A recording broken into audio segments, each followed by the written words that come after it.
Hi, welcome to the Witte Museum. I'm Dinosaur George, guest curator of paleontology. You know, we get a lot of questions from all around the world, and so we wanted to take a moment to answer a couple of them. Our first question comes from David right here in San Antonio, Texas. David writes, "Where is the Triceratops skeleton that used to be in the entryway of the museum?" Well, David, it's an amazing story. That skeleton is called Herb. He's our Triceratops. He's a remarkable dinosaur. When I was a child, I used to come in and look at Herb, and so I absolutely love this dinosaur. Well, here's what's kind of neat. When Herb was first assembled, scientists didn't know as much about Triceratops as we know today. So at the time, they kind of had to guess at how he went together. Well, it was discovered later on that Triceratops is a little bit different than the way the early paleontologists used to think. So the Witte Museum has shipped Herb off to get reconfigured and get an upgrade. So Herb is about to come back to the Witte and be back in his beloved spot, but now Herb will be more accurate to the latest scientific evidence. We're going to fix his legs. His legs were splayed a little bit too wide, and we're also going to lift his tail off the ground. It was once thought that all dinosaurs drug their tails, but now we know that's not the case. So Herb is coming back, but what's very exciting is that Herb will not only be coming back, but shortly after he's back, Herb will be joined by a couple of new friends. It's very exciting news, and we hope you come to see Herb and his new friends. All right, Cameron from St. Petersburg, Florida writes and says, "How smart was a raptor?"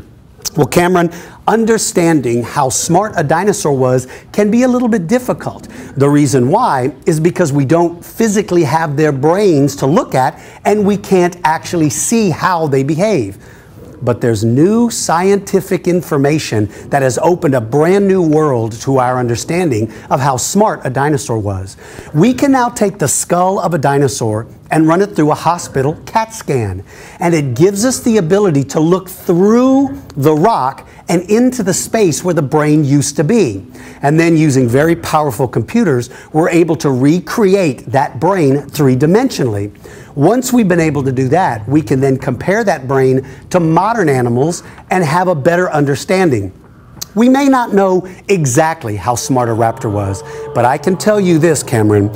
Of all the dinosaurs on planet Earth, raptors were certainly among the most intelligent.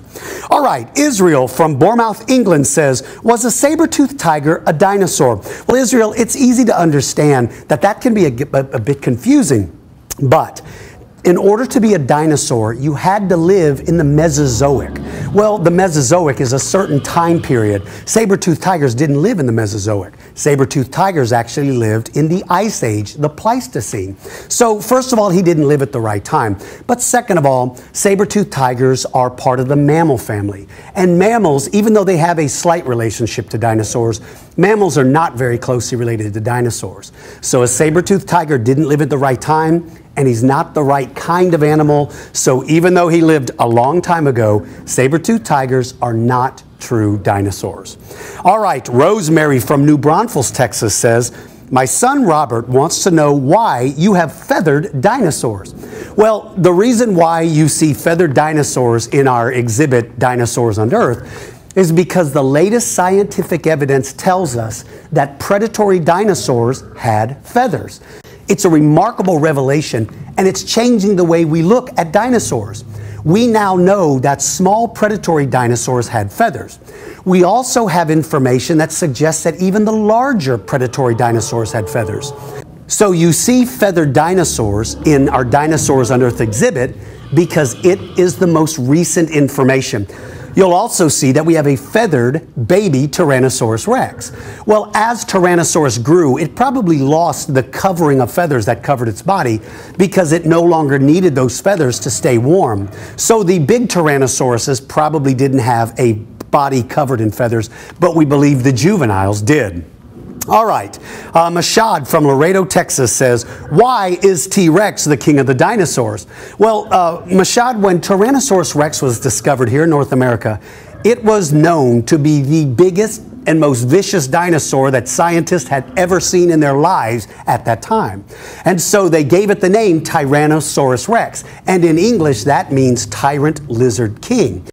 So Tyrannosaurus Rex will forever be known as the king of the dinosaurs because his name means Tyrant Lizard King. Thanks for stopping by. Bring your family and friends and come visit us at the Witte Museum. It is an exciting place to be and no better place to spend a day. Thank you so much.